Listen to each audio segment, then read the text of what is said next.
Pessoal, boa tarde. Sejam muito bem-vindos ao segundo dia de plantão de dúvidas sobre a IN 2180. Para quem ainda não sabe, por conta da relevância, complexidade e número de dúvidas sobre o tema, dividimos o nosso encontro em duas etapas. A primeira edição realizamos na segunda-feira e a partir de amanhã ela estará disponível no nosso canal do YouTube junto com a edição de hoje. Em ambos os encontros, planejamos no formato de dúvidas e respostas. Então, fiquem à vontade para encaminhar suas dúvidas aqui pelo chat para o seu assessor ou diretamente por e-mail. Nós já fizemos uma pré-seleção de dúvidas, mas a gente vai respondendo ao vivo as dúvidas que forem encaminhadas aqui no Q&A. O pessoal tá rápido e já mandou a primeira dúvida. Prometo que eu vou encaixando aí ao longo da apresentação do Eric. Eric, eu vou te interromper muito hoje, mas acho que vai dar certo. Vamos lá. Como tem muita gente nova nessa inscrição, ao contrário da edição de segunda-feira, vou fazer um breve resumo sobre a Shield, tá? Nós já fizemos mais de 600 estruturações internacionais, tá? Somos uma empresa que está aí no mercado desde 2012. Mais de 200 clientes contratam o nosso serviço recorrente, é um serviço de gestão fiscal para toda a sua estrutura internacional. Nós entregamos anualmente mais de 300 tax returns nos Estados Unidos, tá? Fizemos, inclusive, na semana passada, um webinar exclusivo para tax returns. Se você perdeu e você arquiva essa declaração ou pretende arquivá-la, vale conferir, tá? Possuímos clientes em mais de 9 países e entregamos de forma anual mais de 100 balanços em paraísos fiscais. A nossa equipe de gestão ela é composta por profissionais extremamente experientes e multidisciplinares, tá? Pedro Barreto, nosso sócio fundador e também fundador do Grupo Ativori, Mark Batio, nosso CPA e fundador da Shield US Tax, Adriele Oliveira, sócia responsável pela gestão de todas as nossas estruturas internacionais, e hoje, aqui com a gente, Eric Abramovitz, nosso Wealth Planner, que vai mantê-los informados sobre todas essas novidades da IN e responder todas as dúvidas que estão aqui com a gente.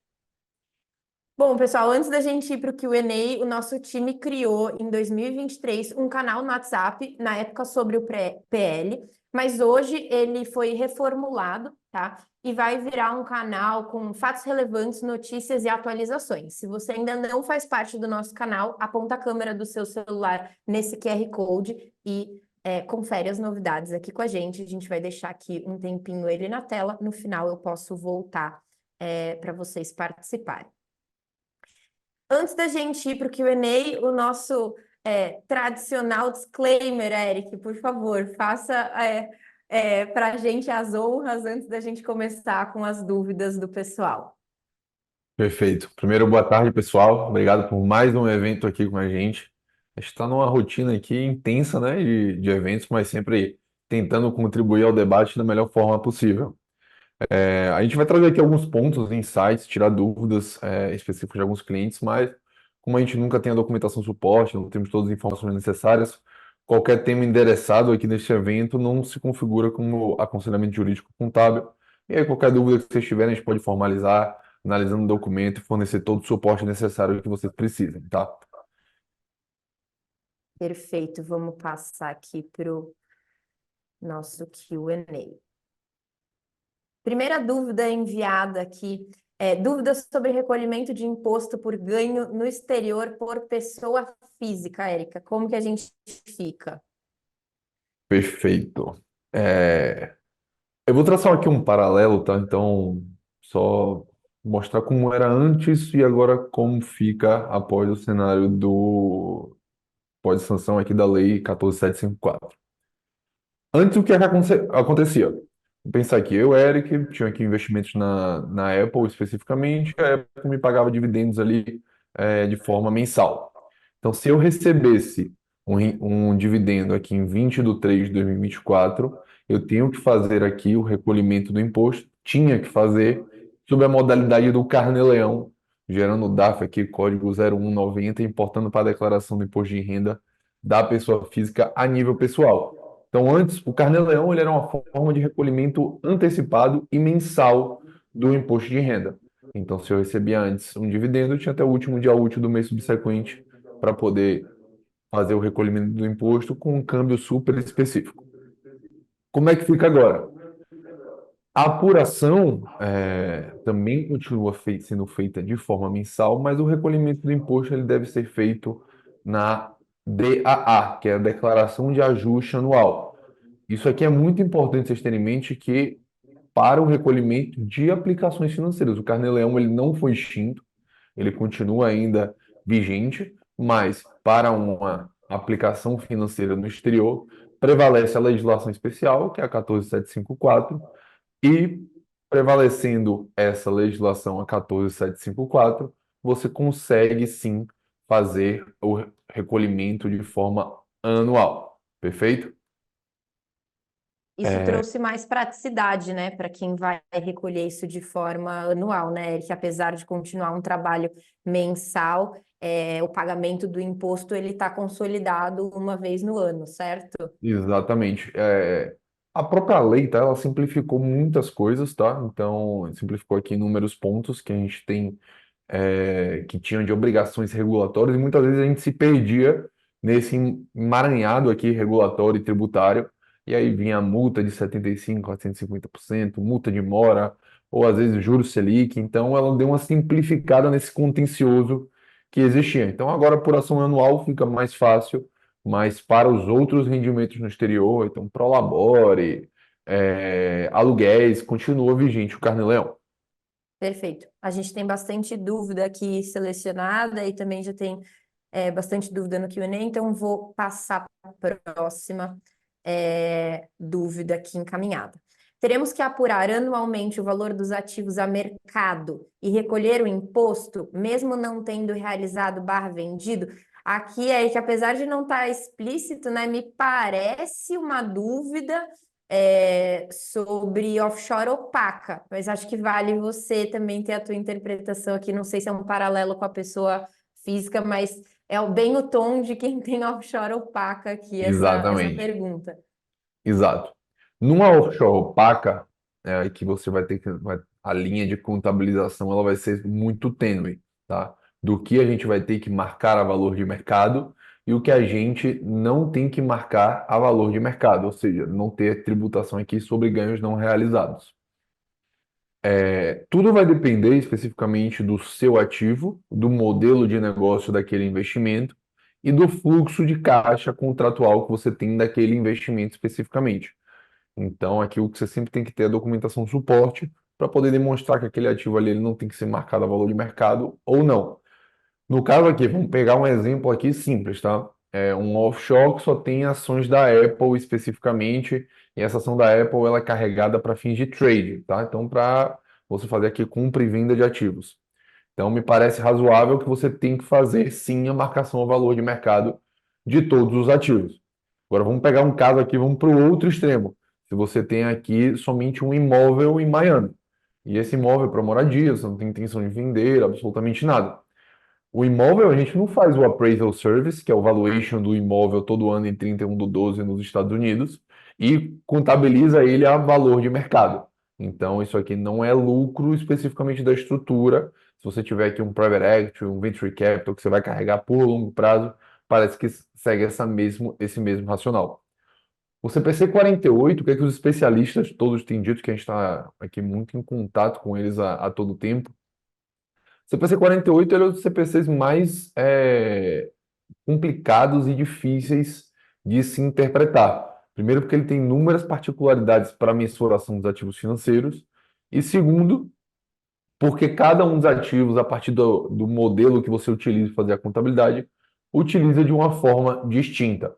Então, vai sempre depender aqui do ativo que você tem, mas se você tiver aqui ativos que têm que ser marcados a valor de mercado, o contador falar isso para vocês, os advogados derem essa recomendação, você vai ter uma tributação sobre ganhos não realizados. Qual é a solução para isso? Solução na teoria, né? Porque na prática ela pode se tornar um problema. É de fato a transparência para fins fiscais de uma empresa offshore. Que aí você só vai tributar com base no regime de caixa e só vai tributar isso quando você tiver aqui uma realização. Você não precisa marcar a mercado as suas ações todo ano em 31/12 e todo ano em 31/12 você não vai ter essa tributação sobre ganhos não realizados. Você só vai tributar de fato no momento de uma realização. Perfeito. Até por isso, né, Eric, que a gente fala tanto para os nossos clientes que a opção, né, pela opaca ou pela transparente, ela tem que estar alinhada com a estratégia de investimentos. Então, a gente cansa de fazer reuniões, né, nós, né, o Eric aqui como advogado tributarista, o assessor de investimentos do cliente e o cliente para, nessas 6 mãos aí, a gente conseguir entender qual que é o melhor caminho seguir, prós e contras de cada um, e aí essa estratégia tributária, essa estratégia de investimentos, elas caminharem juntas, né? Perfeito. A próxima dúvida, eu estou de olho no chat, a gente vai encaixando essas dúvidas aqui ao longo do caminho. Tem algumas dúvidas aqui muito específicas que eu não sei se a gente consegue fazer essa consulta, né, aqui no ao vivo, e aí o meu pedido, né, para esses casos é que de fato você chame um dos nossos assessores aqui pelo QR Code e agende uma consulta tributária. A gente marca com o próprio Eric para ele tratar casos específicos de forma específica, senão a gente vai acabar sendo muito generalista aqui. Mas passando para essa terceira dúvida, Eric, quais os impactos para países que têm acordo de não tributação com o Brasil? O que que a IN muda, né, para esses países? Perfeito. Como é que vai funcionar, tá? Se for numa estrutura offshore especificamente, esses impostos pagos no exterior, eles são dedutíveis para fins de imposto de renda no Brasil, desde que não sejam passíveis de restituição. Então vamos pensar no cenário hipotético. Você, uma empresa offshore, investe diretamente no mercado americano e na sua linha do extrato tem lá o que a gente chama do withholding tax, né, que vai 30% sobre os eventuais dividendos recebidos. Sobre esses dividendos recebidos, como eles não são passíveis de restituição, você consegue deduzir para fins de imposto de renda no Brasil. Então, sua base de lucro, vamos pensar num caso, você recebeu US$ 100 de dividendo, teve 30 de retenção. Teoricamente, você não vai pagar o 15% sobre os US$ 100. Você vai pagar 15% sobre os 70, que foi o que entrou de fato na sua conta após a retenção. É dedutível para fins de imposto de renda. No caso de Perfeito. pessoa física, vamos pensar aqui no mercado americano, que é o que a gente mais trabalha, né? Então, você investe no mercado americano, e você tem aqui a reciprocidade de tratamento, então os 30% que você paga lá na pessoa física, você já consegue compensar aqui no limite dos 15%. Os 15 adicionais, eles não fazem tanto sentido, você não consegue gerar um crédito para os anos posteriores. Você consegue compensar até o limite ali do imposto devido no Brasil. Perfeito. Acho que está claro essa dúvida 3. Dúvida 4. Quais são os incentivos para a adoção do regime transparente em comparação ao opaco? Acho que você acabou respondendo isso um pouco na primeira ou segunda dúvida, Eric, mas acho que fazendo um resumo aqui para quem encaminhou essa dúvida. Exato. Co- a estrutura transparente, ela tem um benefício que é um benefício de fato para aqueles que detêm, manejam aqui poucos ativos com alto ganho realizado, ela faz sentido, tá? Então, hoje em dia, a gente atende aqui aproximadamente 160 clientes de forma recorrente. Eu diria que em 2 a 3% desses clientes fizeram sentido fazer a transparência, tá? Que eles são aqueles clientes que foram executivos no exterior durante muito tempo, receberam aqui stock options, RSUs durante muito tempo e tem pouquíssimos ativos dentro da estrutura. Então, com ganhos não realizados muito altos. Então, para eles fizeram sentido, porque você não vai ter aquele problema que é a complexidade operacional de você transmitir para o imposto de renda 3, 4 ativos. Então, praticamente você substitui uma linha por 3 ou 4. Não é tão complicado de você fazer um gerenciamento disso.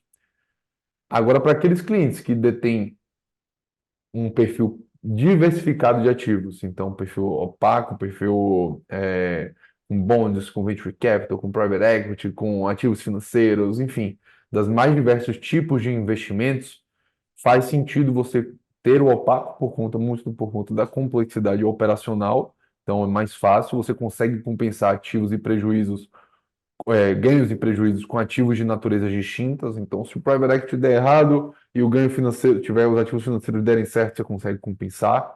Na pessoa física você só consegue aplicações financeiras com aplicações financeiras, né? E você aqui tem uma certa facilidade operacional. Qual é o ponto ruim da estrutura opaca? De fato, tributar ganho não realizado. Acho que esse aqui é um tema que vai gerar, pode vir a gerar contencioso, tá? Nas esferas administrativa e judicial sobre o tema. Então a gente está somente esperando aí como é que serão os próximos passos aqui desse capítulo. Esperava que viesse algo na IN, mas não veio nada na IN. Pudesse pelo menos dar um norte aqui específico sobre esse tema, de uma maneira, um ato normativo, né? Infralegal, mas acabou não vindo. Existem dois benefícios aqui também da estrutura opaca que eles são muito importantes para a gente poder comentar. Quais são eles? Primeiro, você ainda tem um diferimento, tá, sobre o principal do que você aportou, sobre a variação cambial do principal que você aportou. Então vamos pensar aqui o seguinte: você aportou US$ 1 milhão em 2020 com um câmbio valendo R$ 2. Em 31 de 12 de 2024, o câmbio está valendo 5. Então, vocês concordam que vocês aportaram R$ 2 milhões e hoje em dia a estrutura, por conta somente da variação cambial, ela está valendo aqui 5 milhões, por conta do câmbio? Esse delta de 3 milhões especificamente, a variação cambial sobre o principal aportado, ela não entra no lucro receita financeira da estrutura. Ela somente está sujeita à tributação no momento de uma redução de capital. Então você ainda é controlador disso, você tem um diferimento do ganho do principal. O segundo ponto específico é que esses lucros apurados, 31 de 12 de 24 anualmente, e não distribuídos, qualquer distribuição futura é isenta desse ganho cambial. Então vamos pensar, 31 de 12 de 24 você teve US$ 50 mil de lucro na estrutura, com um câmbio de R$ 5. Então você teve aqui 250 mil de ganho na estrutura. Só que você fala, Eric, não preciso desse, vai ser contabilizado dentro do seu IR como crédito a receber da estrutura, só que vai chegar em 2040, você vai fazer essa distribuição. Eric, não preciso desse dinheiro agora, somente vou distribuir ele lá em 2040. Só que em 2040, esses mesmos R$ 250 mil, US$ 50 mil, com câmbio de 5, você vai fazer a distribuição com um câmbio valendo 10, hipoteticamente. Então vocês tributaram aqui US$ 250 mil, mas lá em 2040 vocês vão estar distribuindo aqui US$ 500 mil. Esse ganho cambial de 250 mil, ele não é tributado, ele é isento de imposto. Então é um ponto muito bom aqui para aqueles clientes que têm estrutura para fins de longo prazo especificamente. Então, à medida aqui que o dólar, o real vai desvalorizando e o dólar valorizando, vocês vão ter aqui um hedge, tá? Então, a proteção, vocês vão ter aqui um ganho cambial que é isento de tributação para esses lucros apurados e não distribuídos. Perfeito. Eric, só uma dúvida aqui do chat que talvez valha o embalo da tua resposta. O Maurício está perguntando se existe uma ficha específica para preencher o ABEX, onde se detalha quais ativos têm origem em dólar e quais ativos têm origem em reais. Eu sei que a gente até, inclusive, mostrou, né, na segunda-feira, a ficha, mas se você puder responder aqui, depois a gente encaminha para o Maurício o link de segunda, sem problema nenhum. Exato. O Abex ele tem um link específico, mas não me parece ter um campo específico para você incluir que os bens foram oriundos em moeda estrangeira. Inclusive aqui o Abex, eu tinha expectativa que ele viesse com um programa muito parecido com o que veio o RECT lá em 2017, a regularização, 2017, 2016. E veio um link muito extremamente manual, tá? Então, vão ter inúmeros passos aqui de forma manual, o que pode gerar aqui algum problema. Eu esperava que viesse um programa que somente a gente incluísse os valores e já gerasse o DAF, mas não. Veio um requerimento específico, veio um demonstrativo específico. Muito, muito uma crítica que eu faço é que o programa foi muito manual, não foi um programa. Eles criaram uma aba que você coloca lá, que poderia muito bem ser feito no Excel, enfim. Você gera o demonstrativo. Gerando demonstrativo, você tem que entrar com requerimento. Entrando com requerimento, você tem que gerar um DAF no Scalc com um código específico. E logo após, você tem que importar para sua declaração de renda a nível da pessoa física. Então, praticamente tem 4 etapas de forma manual. A gente sabe que para quem não está familiarizado com a BEX, com imposto de renda, vai ser um pouco complicado. Com campos específicos que você tem que marcar, vai ter um gargalo operacional aqui que eu estou interpretando na minha visão. Perfeito. Eric, o Ailton também está perguntando no chat aqui, se na opção da Opaca, como que ele declara isso no imposto de renda, né, no IR dele? Se vai abrir no sistema duas alternativas, ele vai selecionar uma, vai selecionar outra, como que vai funcionar isso? Se você puder dar esse overview, acho que vai ajudá-lo. Ele Exato. está colocando aqui abrem duas alternativas, trust para detalhar cada investimento ou opção para bens e direitos, como que eu faço para declarar esse custo histórico? Então, não é exatamente para você detalhar, mas mais para dar esse direcionamento de como que vai funcionar isso na prática. Perfeito. Automaticamente a sua estrutura ela já é considerada como opaca. Você marca um campo específico, salvo engano, preciso voltar aqui e relembrar, mas salvo engano, já nas participações societárias tem um check the box específico que você marca que é tratar aquela entidade como transparente para fins fiscais. Então, salvo engano, está no artigo 8 também tem. Eu tenho essa memória de abrir o programa e ver esse check the box específico. Mas automaticamente a sua estrutura ela já é enquadrada como transparente, novas estruturas também, e à medida que você for abrir essa estrutura, faz sentido aqui para você como é que eu ia fazer esse check the box, caso seja optado pela transparência. Perfeito. A gente recebeu aqui duas dúvidas do Otávio. Uma delas, na verdade, é um comentário referente ao primeiro dia. Então, a gente dá uma olhadinha para você, Otávio, te responde por e-mail, tá? Pode deixar, tá aqui na lista. E aí o Otávio faz um segundo comentário dizendo que aparentemente tem um erro, né? Um problema no aplicativo de apuração do RPF, do ABEX. Falta um campo para a offshore opaca, onde se possa declarar o valor capitalizado ao longo de 2023. A gente pode dar uma olhadinha aqui e volta com vocês também. Vamos Exato. passar aqui para a nossa dúvida número 5, senão eu vou ficar a live inteira nesse chat. Mas vamos lá, volto aqui já já. Dúvida 5. Carrego posição no exterior desde a repatriação com capital social a dólar médio de 2,30. Na atualização de estoque, esse dólar de aporte seria levado em conta no regime opaco de declaração de estrutura no exterior. Há como fazer a compensação de prejuízo com outros ativos no exterior ou no Brasil? Perfeito.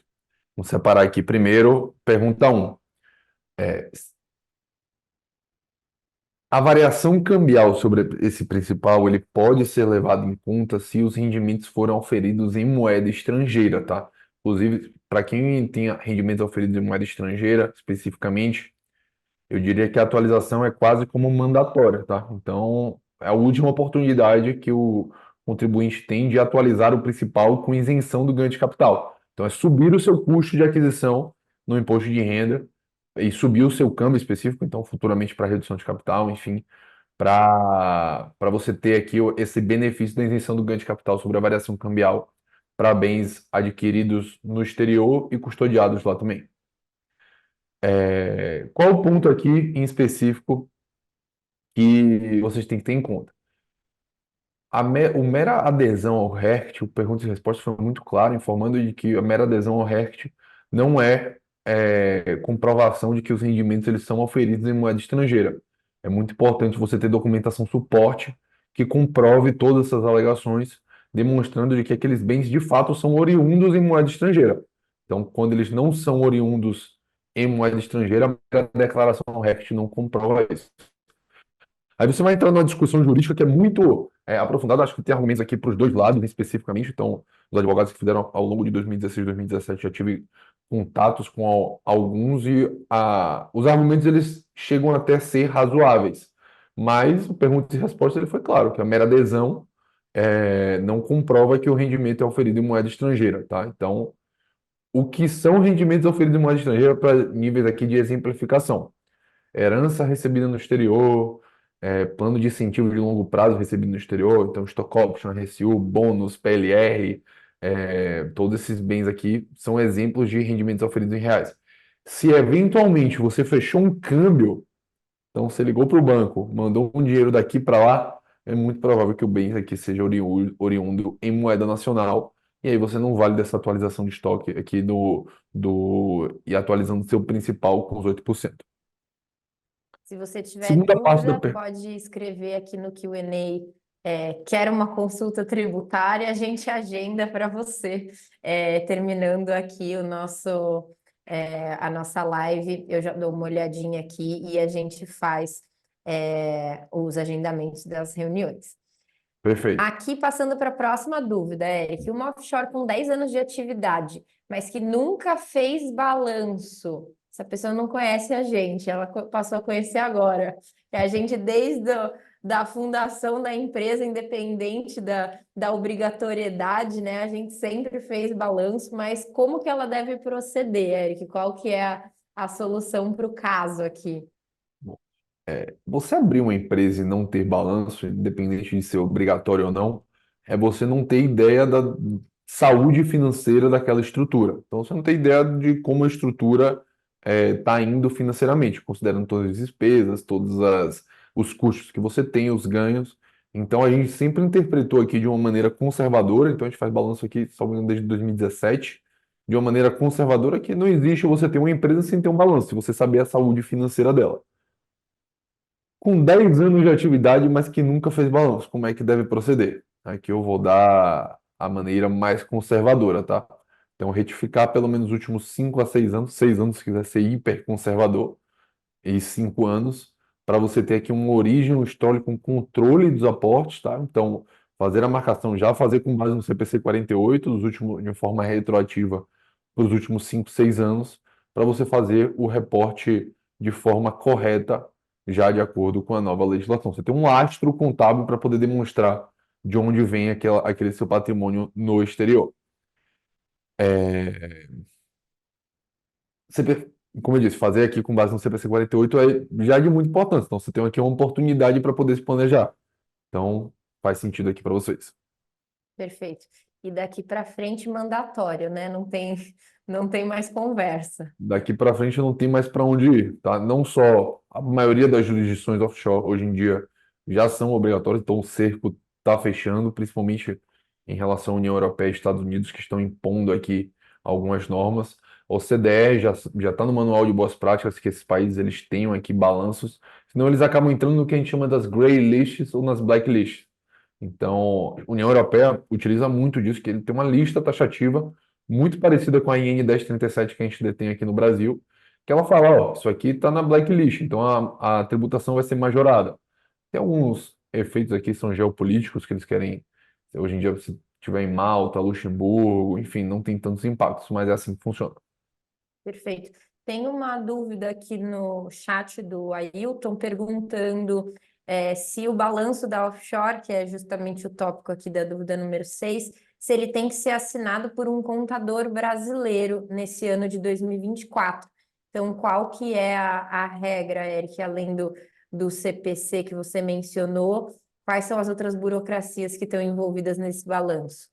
A gente recomenda fortemente que seja assinado por um contador brasileiro, um contabilista, né, como a instituição normativa trouxe, brasileiro já para esse ano. Por quê? Se for por um contador estrangeiro especificamente, teoricamente nessas jurisdições offshore não tem nenhum impacto, mas é a importância de você ter uma visão holística. Combinado? O contador do provedor, ele não é brasileiro, não é assinado, não está legalizado no BR-GAAP. Mas quais os impactos disso para mim, pessoa física, aqui no Brasil? Então, você ter uma assessoria que entenda de múltiplas jurisdições é mais importante ainda neste momento. Então, tem que ser um contabilista legalizado, atuar no BR-GAAP brasileiro, com assinatura. Então, a partir de agora, a contabilidade também deu uma apertada para os fins fiscais brasileiros. Perfeito. Próxima dúvida que a gente tem por aqui. Em 2014, legalizei todo o capital que tinha no exterior. Aquela época, paguei os impostos. Alguns ativos daquela época ainda permanecem nos dias de hoje. Pergunta: devo incluir estes ativos na base e atualizá-lo e pagar novamente o imposto de 8%?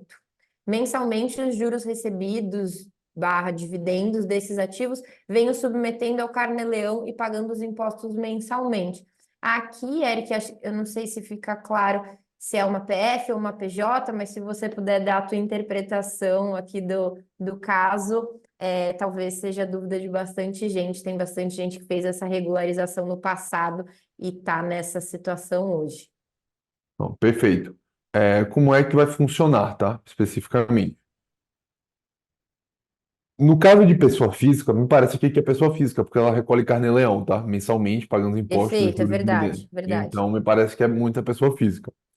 Você atualizar 8% não é mandatório, tá? Então, é uma alternativa que você detém. Somente se você quiser fazer uma realização, vender os ativos aqui no curto prazo, pensa que você vai atualizar a 8%, você pode vender todos no que você pagaria 15%. Então, você tem uma economia aqui de quase 50% de imposto, 15 a 22,5%, né? Pagaria aqui, não, só 15% mesmo, perdão, de economia de imposto. Então, faz sentido sim, mas não é mandatório. Você não tem que fazer isso. Você pode fazer se você quiser, e se você quiser atualizar esses 8%, não tem nenhum problema, você vai subir aqui seu custo. Aqui acho que vale mencionar, né, Eric, que a gente faz esse projeto, né, de entender o cliente quanto que seria esse imposto, como que ficaria a nova base dele, a gente faz esse cálculo aqui. Então, para quem tiver interesse em fazer essa avaliação, pode mandar uma mensagem aqui pelo QR Code ou pelo chat que a gente entra em contato para encaminhar um orçamento para o seu caso. Perfeito. Vamos passar aqui para a próxima dúvida. Eu estou com algumas dúvidas no chat, eu já vou interromper o Eric de novo, mas vamos passar para a dúvida número 8. Qual a data de reporte das informações para apontar a atualização dos ativos e recolher o tributo de 8%? Pronto. Data de reporte, você vai ter que fazer agora até 31 de maio de 2024. Então, com base em 31/12/23, a posição dos seus ativos, valor de mercado em 31/12/23, comparado com o que está declarado no imposto de renda, e essa variação você tributa 8% e atualiza a sua base. Perfeito. O QR Code está aqui aberto, o pessoal que mandou mensagem aqui no chat, se tiver qualquer problema me avisa, mas esse QR Code vai direto para o WhatsApp dos nossos assessores. Muitos de vocês conhecem Júlia, Fábio, eu, enfim, uma galera que está aqui, então estamos todos à disposição para atendê-los. Eric, uma dúvida que está aqui no chat que acho que vale a gente mencionar, você falou um pouquinho disso anteriormente, dúvida da Jane. Optando pela regra geral opaca, podemos utilizar o lançamento de alguns ativos mais ilíquidos em resultados abrangentes, DRA, para contabilizá-los no PL e não levá-los à tributação? Aqui, até antes de passar essa para o Eric, eu diria para você conversar com o seu contador. E aí a gente pode falar aqui com um dos nossos contadores, o pessoal aqui do time, né, Eric? Mas eu não sei se você Perfeito. tem uma explicação geral aqui, mas de bate-pronto, a gente diria para você, Jane, falar com o contador e a gente está à disposição para ver o teu caso específico, que ativos são esses, né? Perfeito. Aqui, como é que vai funcionar? Você pode fazer isso, tá? Especificamente, mas é necessário que você tenha a ideia do modelo de caixa e do fluxo, no modelo de negócio e do fluxo de caixa contratual, para você ter aqui uma correta contabilização dos ativos. Via de regra, eles são contabilizados em resultados abrangentes e não transitam pelo resultado e somente pelo patrimônio. Mas vai depender aqui muito do caso concreto e do perfil de investimento. Perfeito. Nessa linha, Eric, o Rodolfo aqui pergunta, no caso de uma offshore nos Estados Unidos, estou imaginando que é uma LLC ou uma corporation, que apenas apresenta lucros de aplicações financeiras, temos que atualizar agora para o pagamento de 8% sobre o acréscimo do PL, dá essa explicação que talvez o Rodolfo não esteja no começo da live onde você falou dos 8%. Uhum. É, Offshore aqui é sempre muito utilizado como conceito de uma empresa sediada em tributação favorecida, né? Um paraíso fiscal, como a gente conhece. Mas o legislador ele foi além e enquadrou que as empresas offshore elas são aquelas que recebem ou estão localizadas em países de tributação favorecida, conforme a IN 1037, ou beneficiária de um regime fiscal privilegiado, ou seja, cujo imposto corporativo é abaixo de 17%, ou então que tenha renda passiva superior a 40%, que é o caso de você ter uma holding lá fora, que recebe rendimentos. Sobre isso especificamente, tá? Se você tiver lucros e aplicações financeiras, você pode fazer aqui a sua atualização, não tem nenhum problema pagar 8%. Se deve ou não, é sempre muito pessoal aqui dos investidores. Se deve ou não, ele agenda uma consulta e a gente ajuda nessa tomada de decisão. Aí, Eric, mais um caso de uso aqui, né? Dúvida número 9. Tem uma holding offshore que detém uma empresa no Brasil com lucros. Como é Ah, feita essa contabilidade? perfeito. Os lucros já controlados no Brasil, eles são excluídos da contabilidade de uma empresa offshore hoje em dia. Então, acho que tem muito caso aqui. Essa é uma estrutura muito comum para startup, tá? Que a gente chama de Cayman Sandwich. É uma estrutura em Cayman, que detém uma estrutura em Delaware, que detém uma startup aqui no Brasil, para você poder fazer suas rodadas de investimento no exterior. Os resultados dessa controlada no Brasil, se elas forem tributadas, obviamente tem que ser tributada ou pelo presumido ou pelo real, então assumindo aqui que a tributação seja aqui acima de 17%, que deve ser a alíquota efetiva, você exclui isso dos resultados da controlada direta, então da empresa offshore. Então não entra, você vai ter vai estar na contabilidade como reserva, como lucro de entidade controlada, mas ela não vai transitar pelo resultado do exercício, não vai ter lucro automático a se tributar. Perfeito. Dúvida 10. Invisto nos Estados Unidos e tenho uma retenção de 30% nos dividendos recebidos via offshore.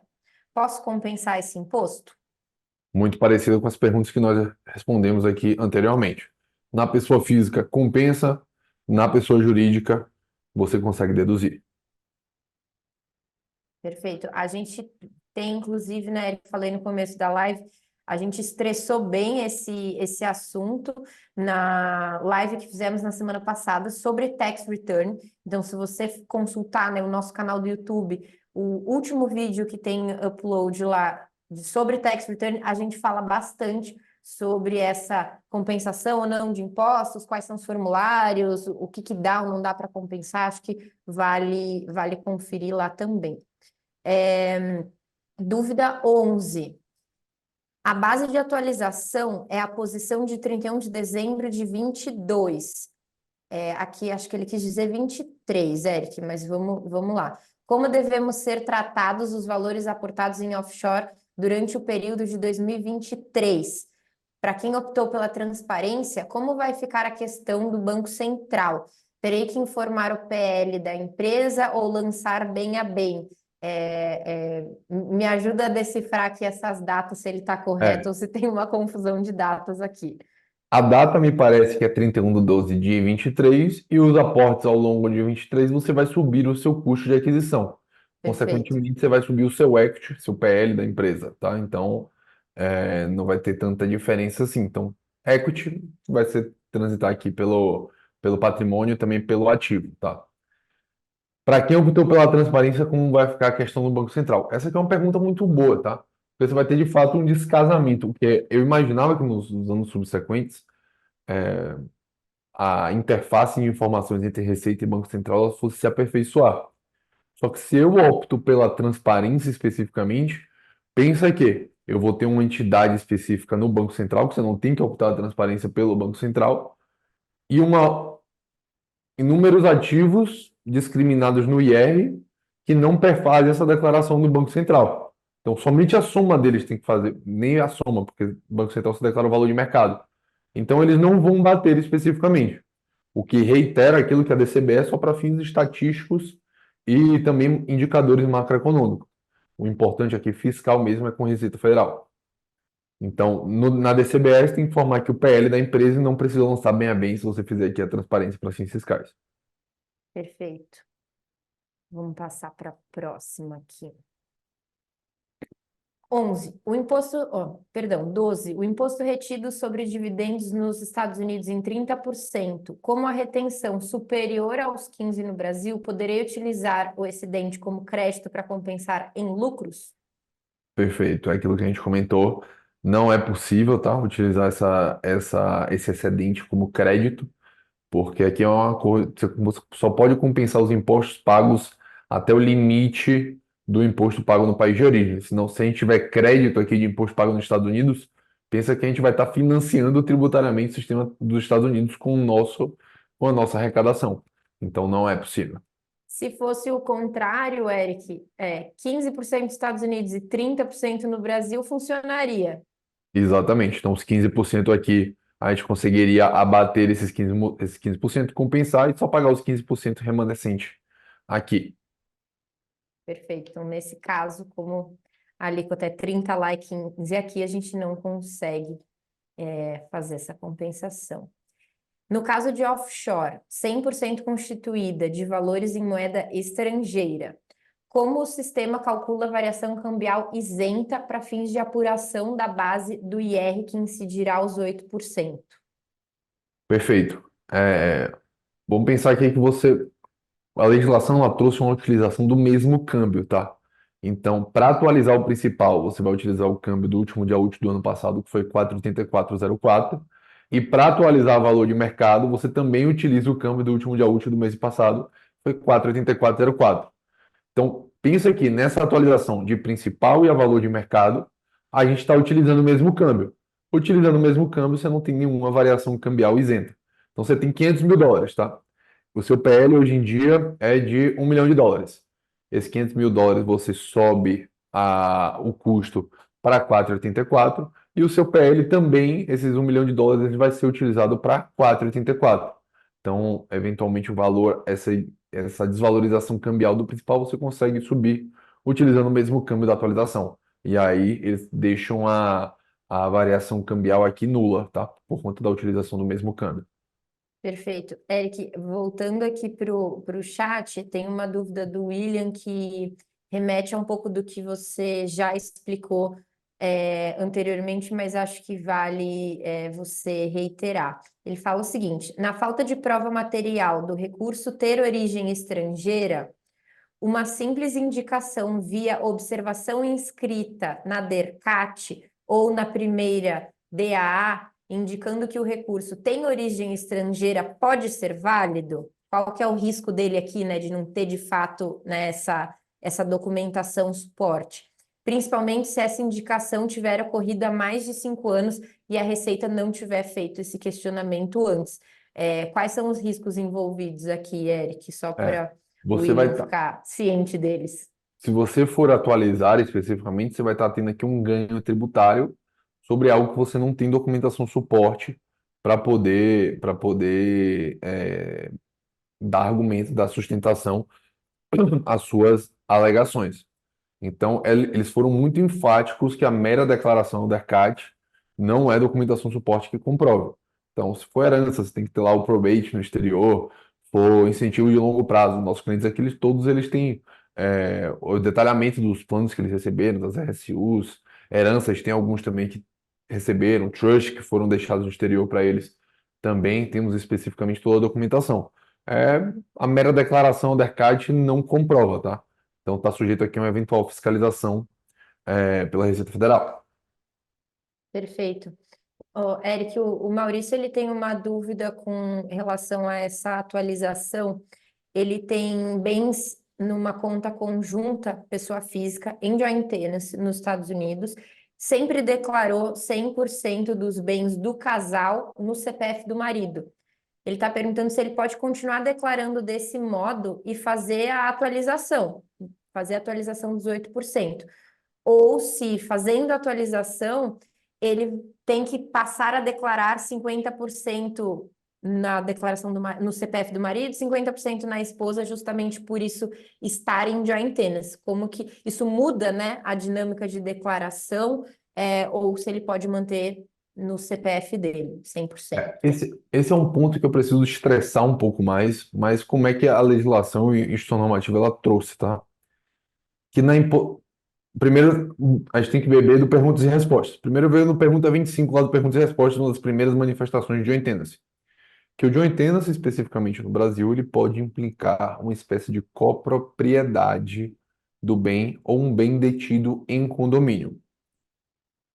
A instituição normativa ela trouxe o quê? No caso de bens detidos em copropriedade ou em condomínio, especificamente, quando for impossível atribuir o valor do que cada um detém na estrutura, então se todo mundo detiver aquele 100% ao mesmo tempo, serão considerados que as pessoas elas detêm as participações societárias de formas iguais. Detendo as participações societárias de formas iguais, cada um tem que fazer uma declaração específica daquele bem específico. Só que aí a gente pensa, tá, como é que você vai ter aqui uma pessoa que vai declarar uma estrutura offshore que você não aportou capital? É algo que estamos estressando aqui internamente, é uma dúvida que me deixou aqui da gestão normativa, como é que a gente vai tratar isso, porque de fato vão gerar alguns impactos. Sim. Mas se você quiser atualizar, tem que gerar um ABEX para cada um dos tenants daquela estrutura, porque está como mandatório especificamente naquele caso. Maurício já fez algumas consultas tributárias aqui com a gente. Maurício, podemos agendar mais uma para a gente discutir melhor esse caso, mas está aí respondido pelo Eric. A gente tem bastante dúvida no chat. Eu vou terminar aqui essas dúvidas. Se der tempo, a gente volta, senão a gente responde todo mundo por e-mail sem problemas.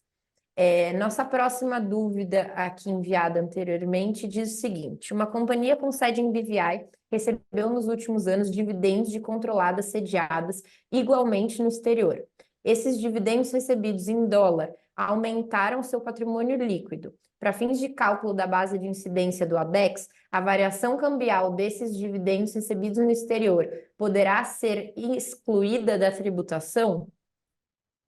Perfeito. A apuração aqui que você faz é sempre em dólar, tá? Então, se você faz a apuração de lucros, receitas financeiras em dólar, então a variação cambial dela não é contabilizada em dólar, é só ganho em dólar. Ela só é transmitida e transformada para o real no momento de uma futura distribuição. Mas a apuração das contabilidades é sempre em dólar e depois transmitidas para o real. Perfeito. Vamos aqui para a próxima dúvida. Tenho uma conta conjunta em Giant Tenants com a minha esposa. Como devo fazer o ABEX? Bom, é a dúvida do É, Maurício, né? Maurício, a gente já tinha mapeado aqui essa pergunta para você. Enfim. Mas acho que essa tá praticamente respondida, né, Eric? Perfeito.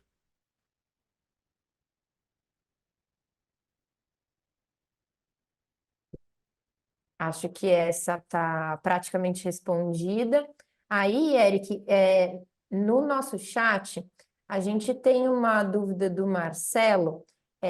Ele coloca aqui a lei número 14.759 de 2023, ele diz que revogou o artigo 24 da MP, e coloca o número do artigo aqui que eu posso cantar para você, que previa isenção de IR sobre a variação cambial de ativos adquiridos originalmente em moeda estrangeira. Ele está perguntando se isso está correto. Perfeito. Acho que o Marcelo deve estar comentando sobre o MP 2158, que foi uma MP que ela convertida em caráter de lei, Exato. posteriormente. De fato, foi revogada, tá, a isenção do imposto de renda para variação de ativos adquiridos originalmente em moeda estrangeira. E não só isso, como também para aqueles ativos que foram adquiridos na condição de não residente e custodiados no exterior, também foi revogado essa isenção que se tinha para o ganho de capital. Era um caso muito comum, tá? O executivo ele era expatriado, formava um patrimônio relevante no exterior, voltava para o Brasil, deixava esse patrimônio no exterior, fazia redução de capital, fazia vendas desses ativos e não tinha imposto a se pagar aqui, porque ele foi adquirido na condição de não residente e custodiado no exterior. Então, ambas as disposições e isenções que nós tínhamos foram revogadas. Perfeito. Eric, a gente tem não é bem uma dúvida, mas é um comentário aqui no WhatsApp, no chat, dizendo o seguinte: quero declarar opaca, offshore opaca, e declarar sem atualização de mercado. Não sei exatamente o que o nosso telespectador aqui quis dizer com isso, mas se você puder comentar alguma coisa sobre isso, eu não sei se ele quis dizer sem atualização de estoque ou opaca sem a atualização de mercado, enfim, né? Se for Anualmente, né? Sem os lucros não distribuídos aqui. Acho que vale a gente fazer uma observação aqui com relação a isso. perfeito. Então, a ideia aqui é deixar da forma que está. automaticamente a estrutura já é opaca, e para você atualizar, você tem que fazer aqui a atualização específica, preencher requerimento, fazer o ABEX. Então, é deixar da forma que está. Não quer atualizar valor de mercado, não quer transformar em transparente, deixa da forma que está, caso esteja declarado aqui na ficha de bens e direitos do imposto de renda. Perfeito. Bom, vamos para a última dúvida e aí a gente encerra. Marcelo está perguntando o seguinte: uma sociedade com sede em BVI recebeu dividendos de outras sociedades por ela controladas, igualmente sediadas no exterior. A variação cambial desses dividendos pode ser excluída da base do ABEX quando do ajuste do valor de mercado desses investimentos? Não sei se a dúvida está muito clara, Eric, mas se você puder falar um pouquinho para o Marcelo e qualquer coisa a gente chama ele aqui pós-live para tentar esclarecer. Perfeito. Como eu comentei, tá? Os dividendos recebidos de uma controlada direta por uma controlada indireta, eles são em dólar e as contabilidades da controlada direta ela é feita em dólar. Então, somente você vai ter aqui receita financeira de um investimento em uma participação societária. Você vai fazer aqui a apuração do lucro, isso aqui vai entrar no net do exercício e logo após ele é transformado para o real, tá? Então é sempre seus ganhos em dólar. A gente não calcula se você recebeu um dividendo em dólar hoje, dia 20 de 3 de 2024, e faz a apuração em 31 de 12 de 2024 com o câmbio da época.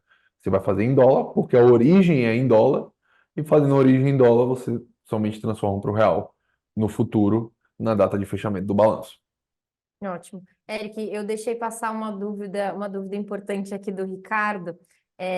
Onde encontro o passo a passo para atualizar um item de bens e direitos para o valor de mercado de 31 de 12 de 2023 e, consequentemente, para gerar a DARF dos 8%? Perfeito.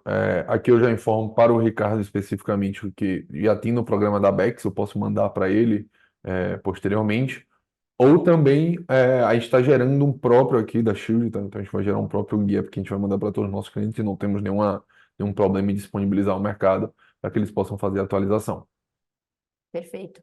Aqui, pessoal, as outras dúvidas que eu não passei são casos bem específicos, a gente chama vocês depois, acho que não vale comentar aqui na live. Queria agradecer muito a presença, né, e a audiência de todos. A gente queria reforçar o nosso canal do WhatsApp, tá? E aqui o QR Code para vocês de fato falarem com os nossos assessores. A gente está à disposição para ajudá-los. Sabemos que é um período aí de busy, está todo mundo preocupado com as tomadas de decisões aí dos próximos meses, então precisando de algo, estamos à disposição. Nosso muito obrigado e até a próxima. Muito obrigado, pessoal. Tchau, tchau.